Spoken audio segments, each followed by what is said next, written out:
Fellow Guyanese, I address you on an unsettling development in relation to the unlawful claim by Venezuela to Guyana's Essequibo region, which constitutes more than two-thirds of Guyana's national territory. Tonight, President Maduro announced several measures which his government intends to take in enforcing the outcome of the referendum held on December 3rd, 2023.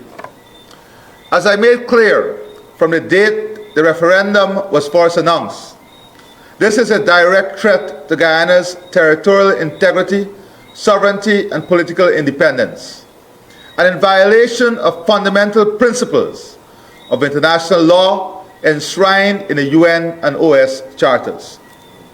The measures announced are in blatant disregard of the order given by the International Court of Justice on December 1st, 2023.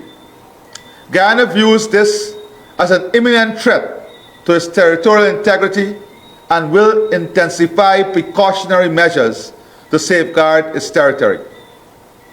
I have tonight spoken to the Secretary General of the United Nations and several leaders, alerting them of these dangerous developments and the desperate actions of President Maduro that fly in the face of international law and constitute a grave threat to international peace and security.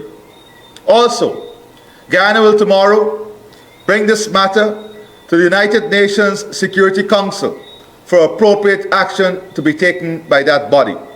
Further, we've engaged CARICOM, the OS, the Commonwealth, and many of our bilateral partners, including the United States of America, Brazil, the United Kingdom, and France. The Guyana Defense Force is on full alert and has engaged its military counterparts, including the U.S. Southern Command. By defying the court, Venezuela has rejected international law, the rule of law generally, fundamental justice and morality, and the preservation of international peace and security. They have literally declared themselves an outlaw nation.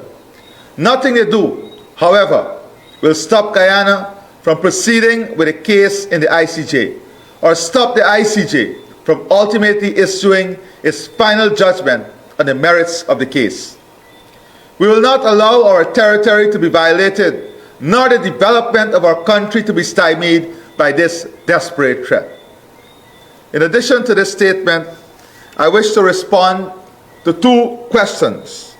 One from Starbrook News, which states, and I will read the question: will the Guyana government report President Maduro's announcement this evening to the United Nations Security Council and the International Court of Justice in light of the latter's order that there be no aggravation of the circumstances? In relation to this question, absolutely. Guyana will be reporting this matter.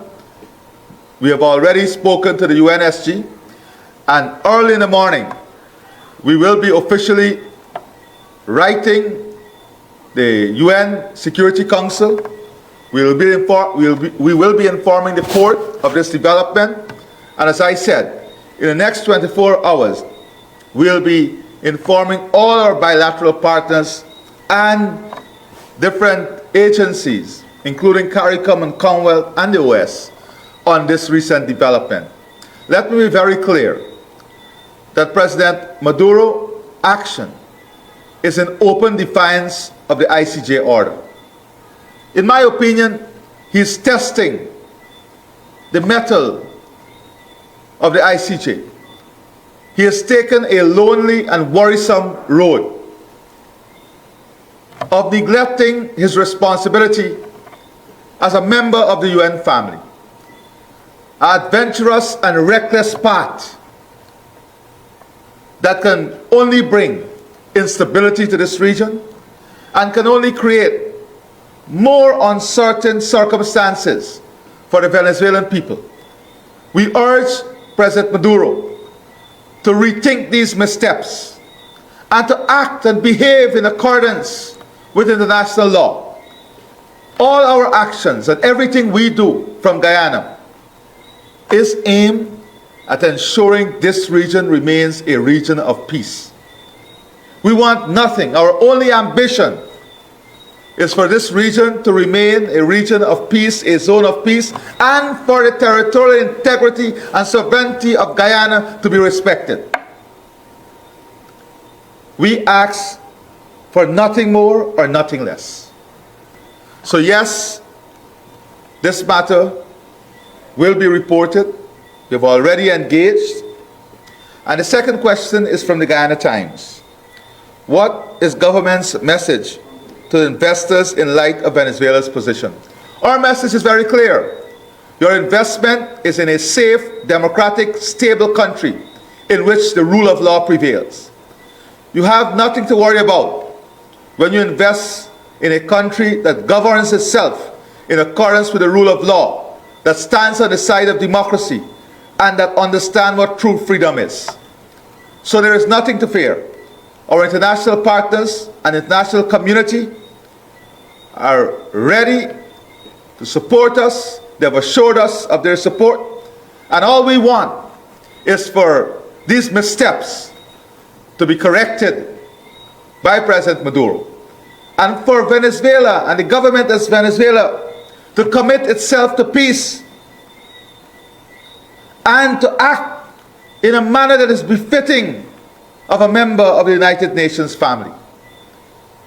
To my fellow Guyanese, we are here to ensure the safety of this country, the territorial integrity of this country, the sovereignty of this country, and to protect every citizen. Tonight, I wanted to bring every Guyanese together to advise you on the steps your government is taking in relation to this latest, actions by Venezuela and these grave missteps by President Maduro. I thank you and God bless you.